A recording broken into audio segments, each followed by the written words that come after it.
So, disclaimer before this video starts, you're going to notice that the intro portion of this video, which is coming up, it's going to sound different because I used this microphone for that intro portion and now I'm kind of regretting it because my voice sounds very distorted there. So yeah, if you notice that my voice is going to change after the next 2.5 minutes, that's because after that I'm going to be using the microphone of my cell phone, which you're hearing now. Hey all. So, it's been a while since I've made my last video. I think it's been a couple of weeks, but today was a day where I was like, you know what? I want to do a chit-chat sort of video, making an unboxing and also talking a little bit about the history of the doll that I'm going to be unboxing today. And that is going to be this Steffi Love Supermodel Goes to Tokyo doll. Now, this doll herself isn't anything super special. I do like her, and I do like the stuff that she comes with and the outfit she has, and the whole packaging design is just chef's kiss. But the Steffi Love Supermodel line is interesting because she was meant to be a direct competitor to Barbie's Topmodel line of the 2000s. I think it came around in 2007. And Simba had an opportunity to be the competitor to that Barbie line because that Barbie line ended up entering some legal troubles with Heidi Klum. Yeah, the top model who became notorious for having been on Sports Illustrated, then went on to be a host for Project Runway in the States. Heidi Klum actually owes the rights to the Topmodel franchise here in Germany, Germany's Next Topmodel, and that led to a trademark issue when it came to using the word Topmodel. So Barbie Topmodel ended up being renamed Barbie Supermodel, and Mattel kind of got fed up with the show business, so they really did not release those dolls, but Simba ended up releasing a whole line of many supermodel dolls in this Steffi Love Supermodel line. And today we're going to be taking a look at Steffi Love Supermodel Goes to Tokyo. Now in this line there were two dolls. One is this brunette version with twin tails. You can see her illustrated here. And there's also this blonde version. I would love to get my hands on the brunette version. She looks awesome. But I found a local listing from a seller who was selling this doll, as well as another Fashion Fever doll that I ended up getting for a very good deal.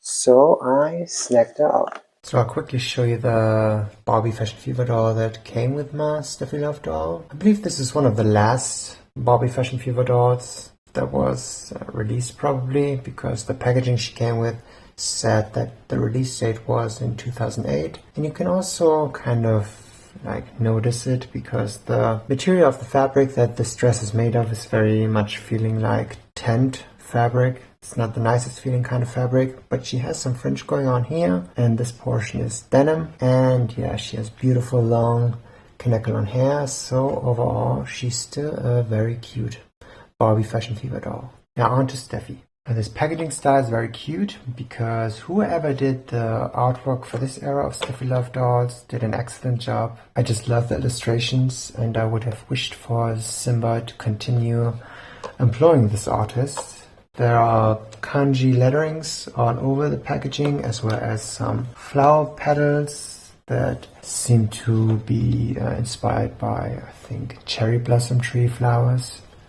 So to give off this whole Supermodel Goes to Tokyo vibe, there's also this little thingy here. I think back then every doll line attached something to the packaging, whether it was Fashion Fever Barbie or whether they were Bratz dolls. And this is kind of shaped like the hoof of a cow or a horse. I have no idea what it is called. Now this is something where you notice that I'm not a native speaker, that English is not my native tongue because I'm blanking. Is this a horseshoe or something? Is this called a horseshoe? If you know what it's called, let me know in the comments down below. You can see here that they changed up the classic Steffi Love logo. On the side of the box, you see they did use the original Steffi Love logo, but for this era of Steffi's, where she was meant to be a very cool supermodel, they made it look more sleek. And yeah, this is the artwork that I was talking about. This artwork style is just everything.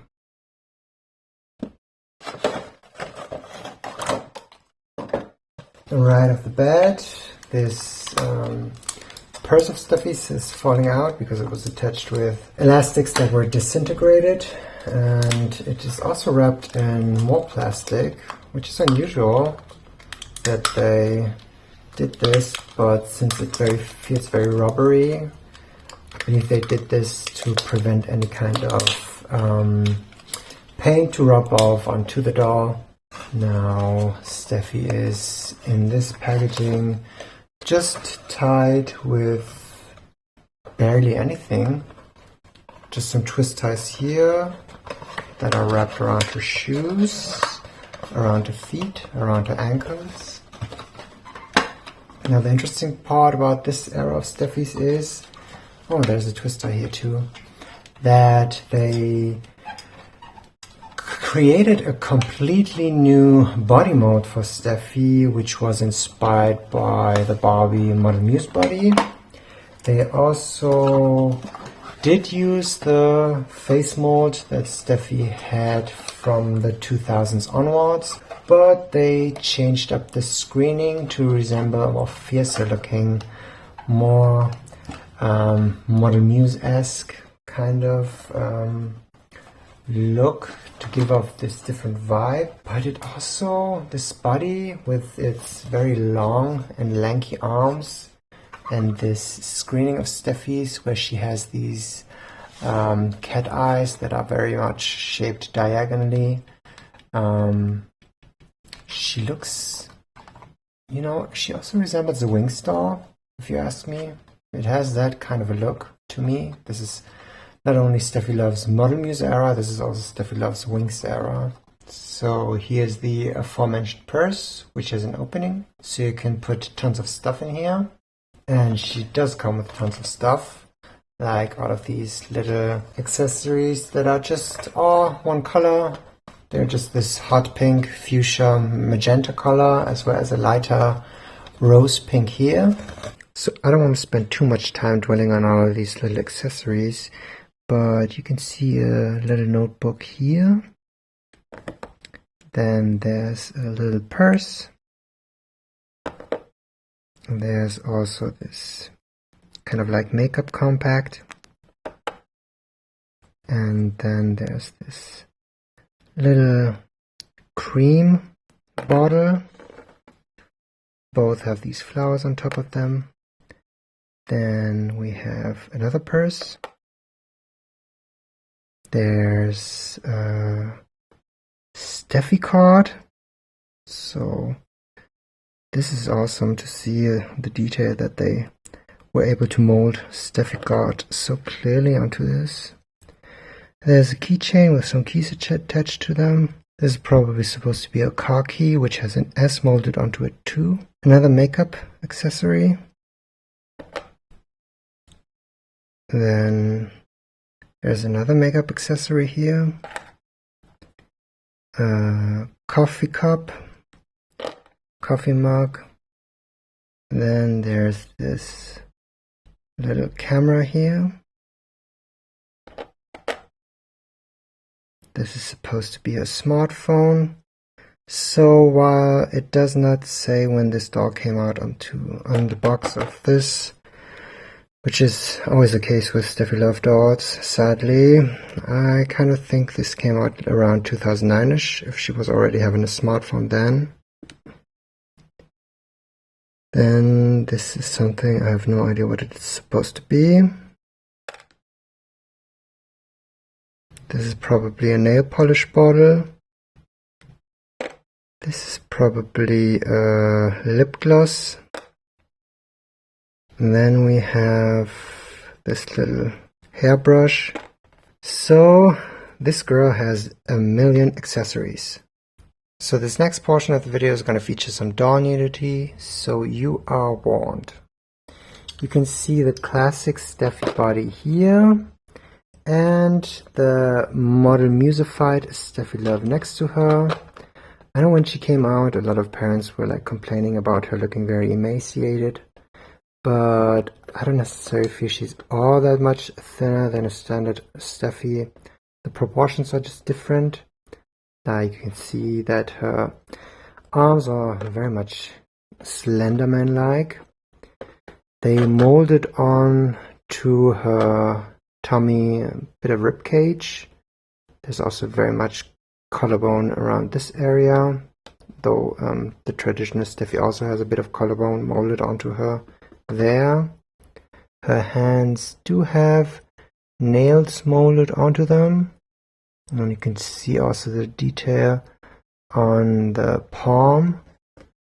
The back does not give us a date when this body mold was manufactured first, but it does say Simba made in China. This model musified supermodel body for Steffi Love also feels significantly heavier and more higher quality. This is very flimsy and hollow, whereas this actually feels like the legs are solid. And I'm going to be quickly putting them on this kitchen scale of mine to see how many grams each body mold possesses. So the supermodel Steffi Love body has 93 grams, whereas the modern day standard playline body has 63 grams, so there's a 30-gram weight difference. No idea what this in ounces is. Oh wait, my kitchen scale actually also shows us ounces. So this one is 3.2 ounces. That's the supermodel body. And this one is 2.2 ounces. So this one is much more solid than this one. And now let's look at the screening.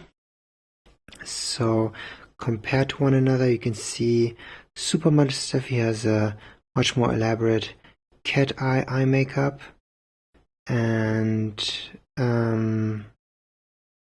that's about it. Really, there's not that big of a difference between the screening. I've noticed that her lipstick has started to chip.